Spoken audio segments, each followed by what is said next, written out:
They thought a legal threat would shut everyone up, but instead it detonated a royal firestorm that refuses to be contained. The moment whispers surfaced that Prince Harry was considering action against Lady Colin, Campbell, and Tom Bower, the volume didn't drop, it exploded. What was supposed to be a warning shot suddenly became gasoline on an already raging inferno, and now the entire narrative feels like it's spinning out of control in real time. Is it possible the ghostwriter dislikes Harry? I know people who know him. I've heard interesting things about him. I know he's, as I have said previously, very into the 12-step program and the whole druggy alky business. It is not the job of a ghostwriter to do anything but put the thoughts of the incompetent who requires a ghostwriter. Which is very revelatory, as you know, about Meghan and Harry. I got absolutely no help from the palace whatsoever, on the contrary. I think more people want something in-depth in terms of the review of the Tom Bower book than don't. So some people just wanted one episode, other people want more. No, I choose people who don't want to be written about on the whole, whose lives are shrouded in mystery, and they want to hide their secrets, and I just love digging away to find out what they don't want to. Prince Harry reportedly believed legal pressure might quiet his loudest critics, but the opposite seems to be happening. The noise just got turned all the way up the moment reports surfaced that he was considering action against Lady Colin Campbell and biographer Tom Bower. And that's when everything shifted. Because once the word legal enters a public feud, it stops being tea table gossip and starts feeling like a countdown clock. Suddenly, insiders were whispering that this wasn't just about bruised feelings, it was about reputations, legacy, and something much deeper simmering beneath the surface. The story didn't shrink, it multiplied. Panels debated it, commentators dissected it, online communities grabbed it and ran with it like they'd just been handed the script to the most dramatic royal thriller of the decade. I personally think there are times when he should have. You are absolutely right. The book is littered with inconsistencies and anomalies, where Harry is on the one hand raging about people and how terrible they are because they are doing to him exactly what he is doing to someone else, but he's a wonderful person. But they're terrible. When I was pregnant, and Harry says, oh, there was a little discussion before we got married. Well, something's wrong right there. But anyway. I think it's mixed. I think that once she saw Meghan when she came to London in 2016, 2018, and she reached out to Victoria to get freebies. The situation escalated fast, and suddenly the conversation wasn't just tabloid chatter anymore. It turned into whispers about hidden details, disputed timelines, and the kind of claims that could shake public perception in a major way. Online clips, commentary, and speculation started spreading like wildfire, pushing this story from casual gossip into something much bigger and more intense. And intense is putting it lightly, because what began as questions about private family matters spiraled into talk of potential court battles and reputation risks. The phrase "the palace never wanted poured" started circulating like a coded warning, and that single line alone was enough to make royal watchers sit upright. Behind closed doors, insiders described frustration, tension, emotional conversations, not the calm image of controlled royalty, but pressure, real pressure. He had to admit that actually those stories had been published by other newspapers, days prior, and that's where they got the information from, or the fact sometimes the palace released information themselves and Prince Harry wasn't aware of it, or the fact that, it was just sources and friends or people close to Prince Harry. And I must say, it's always beyond Meghan. Meghan doesn't believe in reconciliation. Look at her appalling relationship with her father. She's a hard nut. All Samantha's questions from her lawyers, whether she lied about Samantha, about Thomas Markle in her notorious interview with Oprah Winfrey. So that's a major breakthrough for Samantha Markle, for Thomas Markle, and for the truth. What began as questions about personal events quickly morphed into talk of potential court battles and reputation risks, with commentators suggesting this could expose details that were never meant for public discussion. The phrase "the palace never wanted poured" started popping up everywhere, adding even more heat to the narrative. Sources claim Harry is deeply frustrated behind the scenes, and insiders describe the mood as tense and emotional. According to reports, he's weighing serious legal options, reasons, not just to protect his name, but to challenge what he believes are unfair claims. From Harry's perspective, supporters say this is about integrity. They argue the commentary crossed a line, shifting from critique into accusation. But from the critic side, it's framed as accountability, as fair questions. And that's where the standoff hardens into something sharper than disagreement. It feels like a showdown. Meghan left Britain and then did the Oprah Winfrey interview. It's been really poisonous. Well, he does it because he needs a profile. That's the only way they can get money, by showing the profile. And for Netflix, everything is built around the future documentary series to promote the Sussexes. Is married to a professional journalist who was the editress of the Evening Standard. Fondness for, shall we say, stretching the truth. Could the single case see Harry caught up in his own web of lies? Well, to answer this and much more, I'm delighted to welcome the world's top royal author. He, of course, published Revenge, Meghan, Harry and the War Between the Windsors, Tom Bower. So, Tom, this feels like a significant development tonight. What's happening? Well, if I was Meghan, I'd be undoubtedly very worried tonight what the judge decides. The controversy centers around critics pointing out what they call inconsistencies or gaps in publicly shared information about private family matters, and they didn't hold back when raising those concerns. Observers said the reaction was intense once those comments aired publicly, with talk that Harry felt personally targeted rather than casually criticized. From his perspective, supporters argue the commentary crossed a line into questioning his integrity and intentions. Meanwhile, critics claim they're simply asking fair questions, creating a standoff that feels more like a showdown than a debate. But here's where it turns explosive. The people being threatened aren't retreating.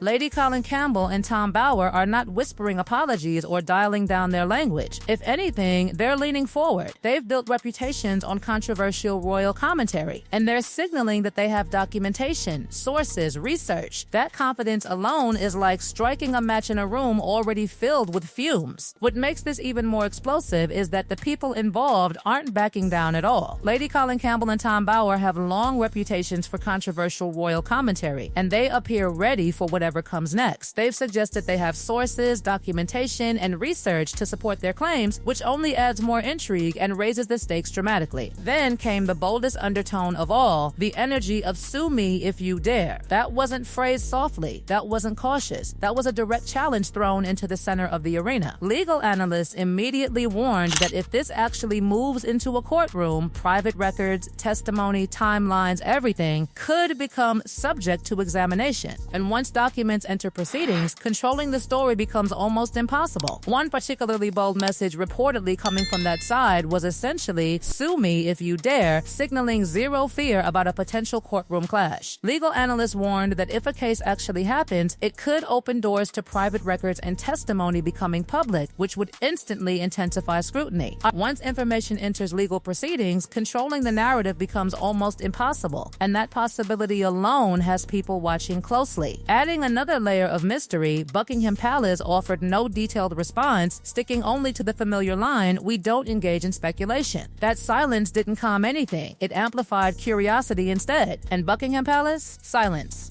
Just the standard line, "We don't engage in speculation." But in a digital era, silence doesn't smother flames, it feeds them, because people fill silence with their own theories. Online communities started dissecting interviews, appearances, timelines with almost forensic intensity. Spectators turned into analysts overnight. Tom Bower then added more fuel, claiming his team searched for confirming details tied to key events and came up empty. That statement alone echoed like a siren. Missing confirmations, unclear documentation.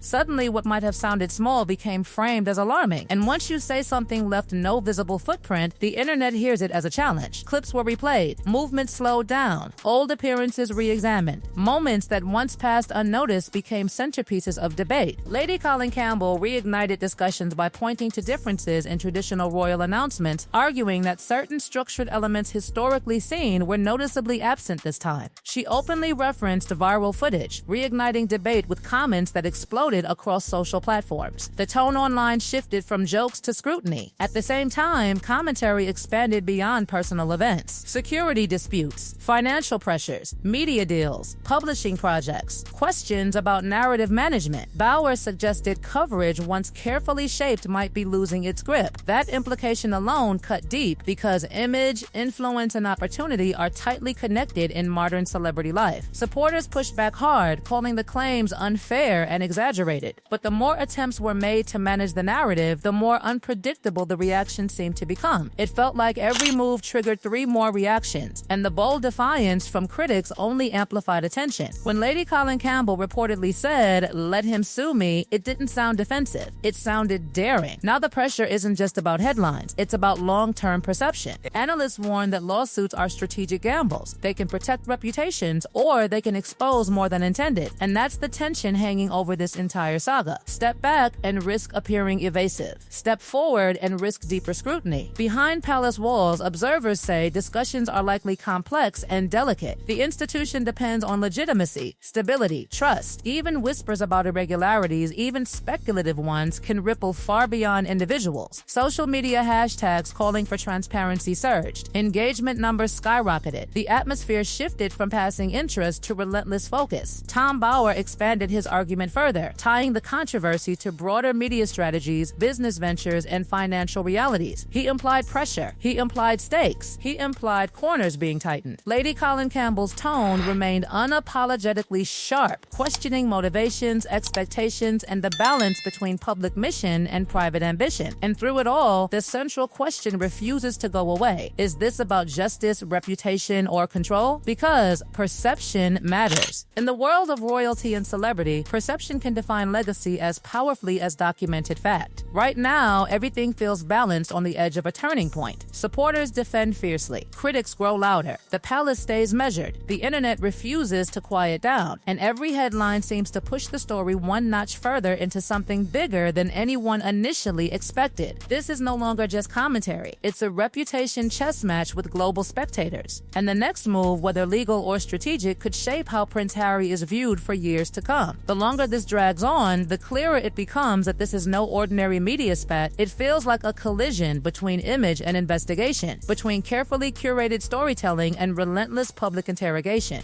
Because once doubt creeps into the public space, even in the form of speculation, it doesn't politely wait for clarification. It multiplies, it mutates, it demands answers. And right now, that demand is echoing louder than ever around Prince Harry. After those bold on-air claims about missing confirmations and inconsistent documentation, online communities didn't just react, they mobilized. Archived interviews were clipped and reshared. Public appearances were slowed down frame by frame. Timelines were charted, cross-referenced, debated. What used to be background noise suddenly felt like evidence to some observers. And when commentary crosses from opinion into what sounds like investigative assertion, the temperature rises instantly. Lady Colin Campbell escalated the tone further by reminding audiences that royal traditions around major family announcements have historically followed structured patterns, official confirmations, coordinated photo opportunities, clearly documented milestones. She argued that noticeable deviations weren't accidental, but deliberate. That assertion struck a nerve because it implied intention, not oversight. And once intention is suggested, curiosity turns into suspicion for many people watching. At the same time, Buckingham Palace maintained its rigidly cautious stance, repeating the now familiar line that it does not engage in speculation. But in a digital era where silence is interpreted through the lens of personal bias, that restraint didn't calm the waters. It intensified them. For critics, silence suggested avoidance. For supporters, it reflected dignity. Either way, it left space, and the internet hates empty space. It fills it instantly. Tom Bauer widened the scope beyond personal matters, arguing that the controversy ties into a broader media and financial strategy. He suggested that large-scale media partnerships, publishing projects, and global branding efforts create immense pressure to maintain a pristine narrative. According to his interpretation, any crack in credibility could ripple outward into contracts, opportunities, and influence. Whether one agrees or not, the implication was clear. This isn't just emotional. It's structural. It's strategic. It's high stakes. Legal experts began warning publicly that if Prince Harry proceeds with defamation action, the process itself could trigger disclosure obligations that shift scrutiny in unpredictable directions. Courtrooms don't operate operate on controlled messaging, they operate on evidence, cross-examination, documentation, and once a case is filed, the story no longer belongs solely to public relations teams. It belongs to legal procedure. That reality has turned this potential lawsuit into what analysts describe as a gamble. A calculated one, perhaps, but a gamble nonetheless. Lady Colin Campbell's reported challenge, essentially daring legal confrontation, became a rallying cry among critics. She framed her stance as confidence in her research and sources. The optics of someone appearing completely unafraid of a legal threat is powerful. It signals certainty. It signals readiness. And that energy resonated with audiences who interpret boldness as authenticity. Meanwhile, commentators began questioning whether this escalating conflict could have broader institutional implications. Royal systems historically hinge on legitimacy and stability. Even speculative discussions about irregularities, when amplified globally, can create symbolic instability. Historians have long noted that whispers about lineage or documentation have historically shaken dynasties. In a modern age where hashtags trend worldwide in minutes, even small uncertainties can explode into dominant narratives before official clarifications catch up. Social media activity surged dramatically. Hashtags calling for transparency gained traction. Engagement metrics climbed into the millions within hours. Reaction channels dissected every new statement. Panels debated whether this was about protecting personal dignity or attempting to regain control over a slipping narrative. The atmosphere shifted from reactive to relentless. Supporters of Harry argue that he has endured years of intense scrutiny and that drawing a legal boundary is justified. They frame this moment as a defense of personal integrity against what they view as speculative overreach. But critics counter that when public figures build platforms centered on transparency, purpose, and truth, they invite examination, especially when contradictions are alleged. And that philosophical divide fuels the tension even more than the specific claims themselves. Behind the scenes, insiders reportedly describe a climate of heavy deliberation, advisors weighing consequences, legal teams evaluating thresholds for defamation, communication strategists modeling scenarios, because every possible move carries risk. Step back and critics interpret silence as concession. Step forward legally and scrutiny intensifies exponentially. There is also a psychological dimension playing out in public view. Attempts to control narrative often create counter-narratives. Efforts to suppress commentary can amplify it. The digital ecosystem rewards controversy. It rewards bold statements. It rewards defiance, and right now, defiance is everywhere in this story. Some analysts suggest that the cumulative effect of multiple controversies over time, interviews, documentaries, memoir revelations, institutional criticism, has created narrative fatigue among certain audiences. In that context, even small sparks can ignite disproportionate reactions, because perception doesn't reset between chapters.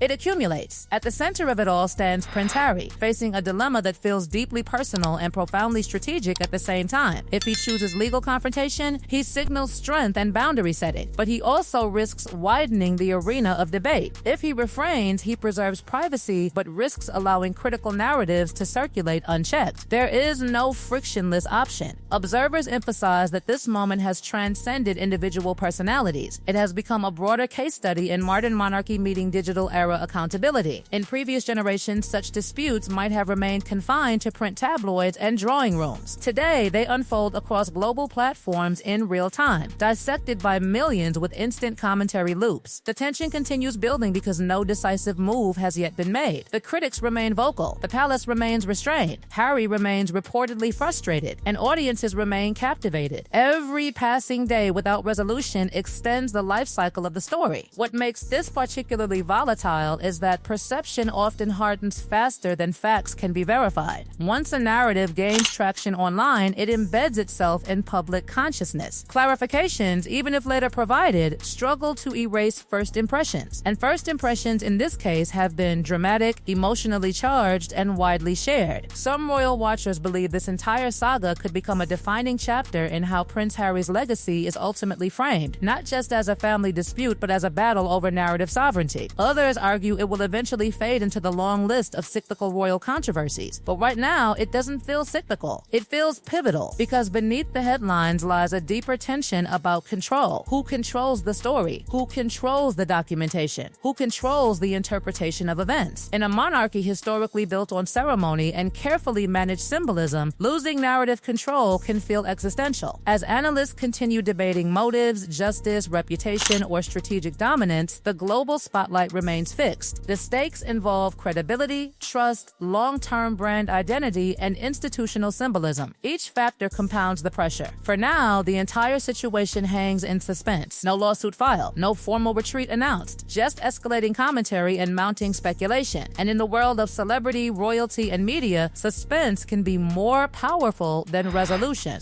What happens next will likely determine whether this confrontation becomes a brief flare-up or a landmark legal clash with far-reaching consequences. One thing is undeniable: the attempt to quiet critics has amplified them instead. And in the digital era, amplification is influence.